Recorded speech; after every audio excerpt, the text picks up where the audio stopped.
할렐루야. 사무엘상 5장과 6장 말씀 함께 나누겠습니다.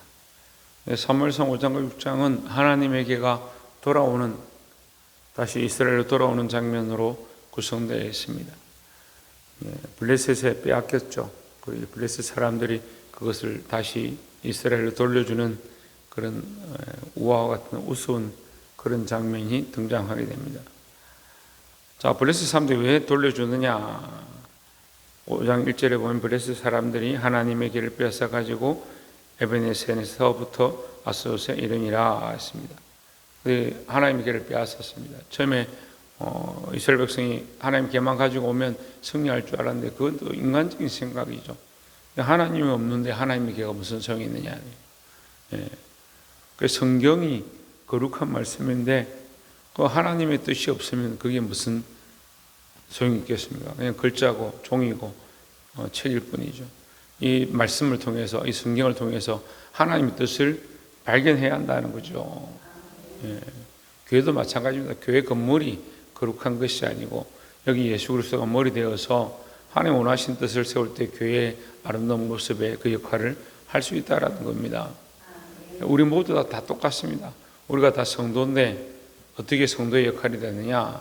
예수 그리스도를 머리로 하고 하나님 뜻을 이루어가는 삶을 살 때 성도가 되는 거지. 교회 다니고 있으니까, 등록했으니까, 헌금 내고 있으니까 성도다. 사실은 그렇게 부르기는 어떻게 보면 좀 안 맞죠. 우리가 하나님 뜻을 행하는 사람, 하나님의 일을 이루는 사람이기 때문에 성도고, 예수 그리스도의 제자로서 살아가기 때문에 그리스도인이다라는 거죠. 그런데 이제 3절에 아스돗 사람들이 이튿날 일찍 일어나 본즉 다곤이 여호와의 궤 앞에서 엎드려져 그 얼굴이 땅에 닿았는지라. 그들이 다곤을 일으켜 다시 그 자리에 세웠더니 4절에 그 이튿날 아침에 그들이 일찍 일어나 본즉 다곤이 여호와의 궤 앞에서 또다시 엎드려져 얼굴이 땅에 닿았고 그 머리와 두 손목은 끊어져 문지방에 있고 다곤의 몸뚱이만 남았더라 했습니다.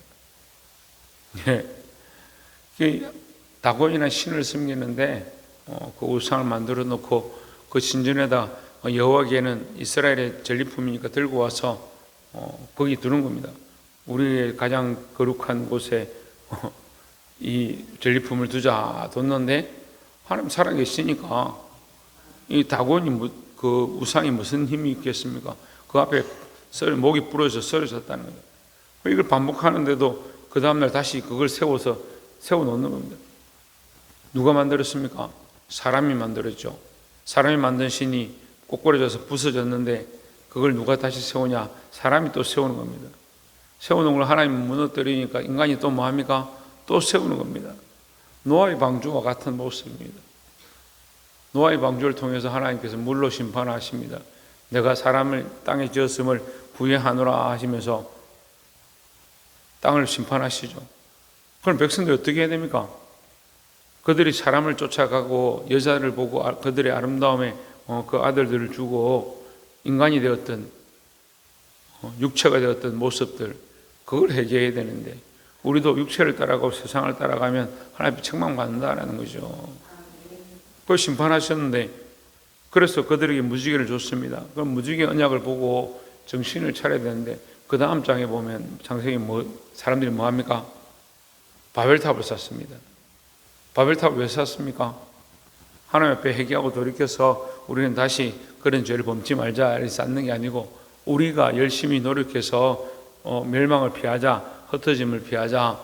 그 흩어짐이 사실은 이 바벨탑 속에서 무슨 의미냐면 물로 홍수가 일어나면 우리는 높은 탑에 올라가서 이 물의 심판을 피하자, 이런 뜻입니다. 그 심판을 피하고 싶은데 하나님께로 돌이킬 마음이 없는 거예요. 우리가 잘 알아야 되는 거예요. 하나님께로 돌아가야 되는 것이 중요한 이유죠. 무지개 언약도 결국 하나님의 사랑을 기억하고 하나님께서 심판하시지만 우리를 버리지 아니하시기 때문에 그 하나님 앞으로 돌아오라는 건데요. 그 뜻을 모르니까 어떻게 합니까?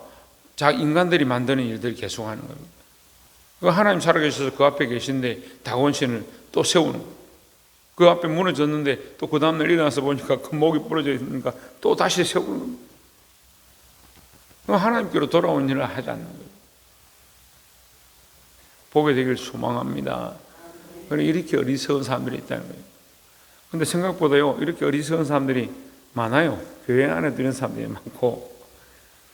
10절 한번 보십시오. 이에 그들이 하나님의 궤를 메고 궤를 에그론으로 보내니라. 하나님의 궤가 에그론에 이른즉 에그론 사람들이 부르짖어 이르되 그들이 이스라엘 신의 궤를 우리에게 가져다가 우리와 우리 백성을 죽이려 한다 하고 11절에 이에 사람을 보내어 브레스의 모든 방백을 모으고 이르되 이스라엘 신의 궤를 보내어 그 있던 곳으로 돌아가게 하고 우리와 우리 백성이 죽임당함을 면하게 하자 하니 이는 온 성읍이 사망의 환난을 당함이라. 거기서 하나님의 손이 엄중하심으로 했습니다. 블레셋에서 이미 소문이 났습니다. 다곤 신의 신전에 목이 부러지고 엎드리는 것이 일어났고 사람들이 독종과 병에 걸려서 죽고 큰 환난이 임한 걸 그들이 들었습니다. 그리고 다른 곳을 또 가져오니까 이 에고른 사람들이 펄쩍 뛰면서 이게 뭐 하는 짓이냐, 우리한테 왜 가져오냐, 그렇게 되는 거예요. 근데 여러분, 우리 같으면 어떻게 하겠습니까? 아, 하나님 참 하나님이시구나. 그 하나님 앞으로 우리가 회개하고 돌아가야겠구나. 블레셋도 회개하고 하나님 앞으로 돌아가자, 이렇게 해야 될 것 같아요. 근데 그렇게 하지 않습니다. 그럼 하나님 관점에서는 어떻습니까? 하나님께서는 그들에게 기회를 주시는 거예요. 환난과 핍박은요, 어떻게 보면 그 당하는 자에게는 기회고 은혜의 통로다는 거죠. 그 기회를 줬는데 블레셋 사람들이 돌아오지 않습니다. 회개하지 않습니다. 돌이키지 않습니다. 아이고, 목사님, 블레셋 사람들이 무슨 회개하고 돌이킨다고 합니까? 하나님의 말씀은요, 온 민족에게 다 열려 있는 거예요. 그리고 이방인에게도 하나님 살아계심을 드러내는 겁니다. 하나님 살아계심을 왜 드러냅니까? 하나님 살아계심을 드러내는 이유가 없을 것 같으면 걔가 빼앗겨져 가기 전에 이미 승리를 하고 블레셋을 다 독종과 연병으로 죽게 하면 되죠. 근데 하나님은 여전히 뭐 하십니까? 하나님 살아계심을 나타냅니다. 나타내신 목적이 뭡니까? 예, 구원을 받을 기회를 주는 겁니다. 가나안 땅에도요, 구원받을 기회를 줬습니다. 우리가 말씀을 면밀하게 해석해 보면요, 가나안 족속들에게도 복음 들을 기회를 줬습니다. 여리고 성에도 복음 들을 기회를 주죠. 그래서 라합이 돌아오지 않습니까? 하나님 계속해서 뭐 하기 원하시냐? 돌아오기 원하시는 거예요. 근데 이 백성들, 이 사람들이 여호와 계를 통해서 두려움을 알고 하나님 살아계심을 아는데도 뭐 하지 않습니까? 돌이키지 않습니다. 우리도 마찬가지입니다. 다 공평한 거예요. 하나님 공평하신 방법으로 일하시는데 우리가 그걸 모르는 거죠. 특별히 우리를 사랑하셔서 예수 그리스도를 믿게 하시고 이 교회에 나오게 하시고 믿음의 고백을 하게 하신 것 하나님의 사랑인 줄 믿습니다.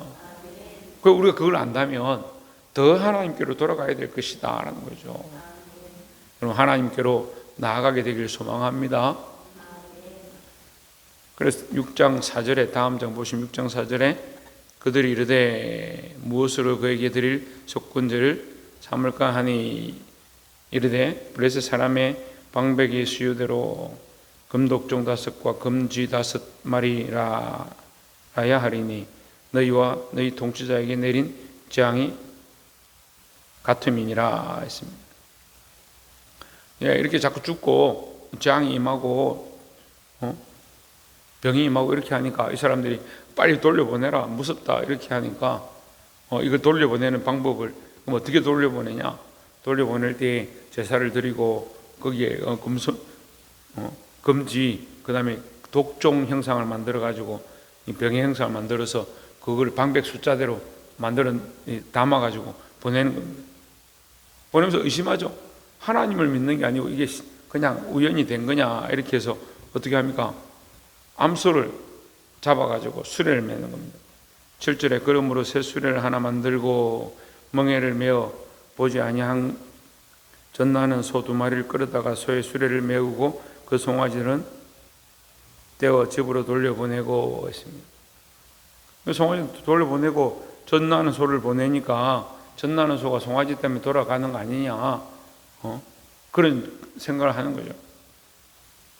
그런데 만약에 그 소가 그런 본능을 버리고 똑바로 가면 이건 하나님의 신 여호와의 신, 이스라엘의 신으로 말미암은 일이다 이렇게 보게 될 것이다. 자기들이 생각하고 그 말을 합니다.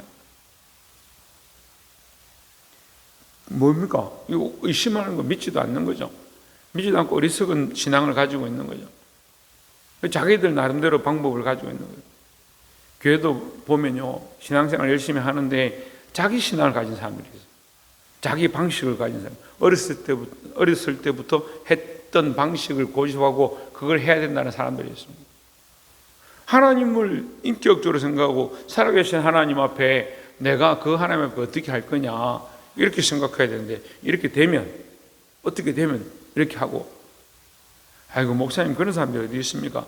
제가요 이게 신앙생활 오래 했는데 청년들을 얘기해요. 제가 청년회 때도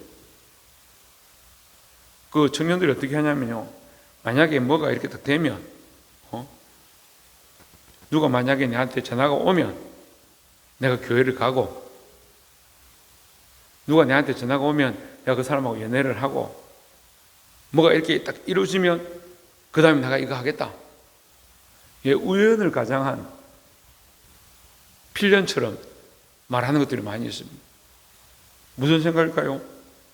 믿음의 결단들은 없고 하나님의 말씀에 근거한 방식은 없고 하나님을 향한 생각이 아니라 그냥 우연과 상황과 내가 이렇게 되면 하겠다라는 그런 생각들 가지고 있는 거예요. 그 인간적인 생각을 하는 거예요. 요즘 TV를 보면요, 연예인들이 나와서 이 무당들을 불러놓고 점을 칩니다. 결혼을 할 건지, 자식을 낳을 건지, 내가 자식을 낳으면 몇 명 낳고, 결혼 언제 하면 좋고, 내가 만나고 있는 그 여자가 맞는지 점을 칩니다. 우습죠? 얼마나 우습습니까? 근데 자기들은 아무렇지도 않은 거예요. 상대방을, 내가 사랑하는 여자를 내가 정말 인격적으로 생각하고 내가 그 사람과의 관계 안에서 내가 내 아내로 맞이하는 게 맞겠느냐, 그걸 차라리 인간적으로 그거라도 고민해야 되는데 뭘 고민합니까? 왜 이 사람이 나에게 좋은 점을 쳐주느냐, 저 사람하고 며칠 날 결혼하라고 하느냐. 그 무당의 눈치를 보고, 근데 그 점치러 나오는 사람들이 제가 보니까 믿는 사람들이 있어요. 이런 코미디 같은 경우가 어디 있습니까? 내 안에 하나님 살아계신데 내가 예수를 믿는데 왜 사람의 방식, 사람의 생각, 인간적인, 특별히 마귀가 원하는 길을 걸어가냐고. 그러니까 이 사람들은 하나님 살아계신 것 같긴 한데 우리의 방식에 옳은 대로 금독종을 만들고 그 사람 수요대로 만들고, 그게 무슨 말씀이에요. 그들이 배운 거예요. 예? 이스라엘 율법을 통해서 들은 거예요. 아니면 이스라엘 사람들이 하는 그 레위 지파를 통해서 어떻게 할 건지 알게 된 거예요. 아니죠. 자기들 나름대로 신앙생활 하는 거죠. 결국 뭡니까? 하나님을 모르는 거예요. 하나님 말씀을 알고 하나님 알게 되기를 주의 이름으로 축원합니다. 14절에 수레가 벳세메스 사람 여호수아의 밭 큰 돌 있는 곳에 이르러 선지라 무리가 수레의 나무를 패고 그 암소들을 번제물을 여호와께 드리고, 15절 레위는 여호와의 궤와 그 궤와 함께 있는 금 보물 담긴 상자를 내려다가 큰 돌 위에 두매 그날에 벳세메스 사람들이 여호와께 번제와 다른 제사를 드리니라 했습니다. 예, 이 송아지를 잡아서 제사를 드렸습니다. 하나님 앞에 번제를 드렸습니다. 여기 벳세메스에 도착했는데 여기 레위 사람들이 있었습니다. 그래서 제사 드리는 걸 알았는 것 같아요. 그래서 송아지를 잡아서 제사를 하나님 앞에 드립니다. 잘했죠? 믿음의 사람들이 믿음이 있어서 어떻게 하는지 하나님 앞에 제물을 드렸습니다. 제사를 드렸습니다. 그런데 19절에 보면 벳세메스 사람들이 여호와의 궤를 들여다본 까닭에 그들을 치사 5만 70명을 죽이시니라. 여호와께서 백성을 쳐서 크게 살려가심으로 백성이 슬피 울었더라 했습니다. 하나님의 궤가 그 성에 들어오는 건 복입니다. 그런데 그 하나님의 궤를 함부로 들여다본 것은 그들에게 심판이고 재앙이 되었습니다. 자, 우리가 하나님 믿는 것 큰 은혜인 줄 믿습니다. 우리가 예수 그리스도로 말미암아 구원을 얻은 것 큰 은혜인 줄 믿습니다. 그런데요, 우리가 정신을 차리고 있어야 되는 게 그리스도의 십자가로 구원을 얻은 우리가 하나님 앞에 똑바로 서 있지 않으면 때로는 이런 책망을 받는 거죠. 자기들의 호기심이 뭐가 중요하냐는 거예요. 하나님을 인간적으로 생각하니까 호기심으로 들여다보는 겁니다. 하나님 말씀을요, 지식으로 배우는 게 아닙니다. 우리의 마음 중심으로 하나님을 사랑하는 마음으로 바른 신앙을 가지시기를 주의 이름으로 축원합니다. 자, 말씀 맺겠습니다. 오늘날 교회를 다니는 사람도 있고 교회 다니지 않는 사람도 있고 교회 안에서도 신앙생활 한다라고 하는데 엉뚱한 신앙생활을 하는 사람도 있고 또 잘 믿음이 있는데 자기 호기심 때문에 잘못된 짓들을 하는 사람들이 있습니다.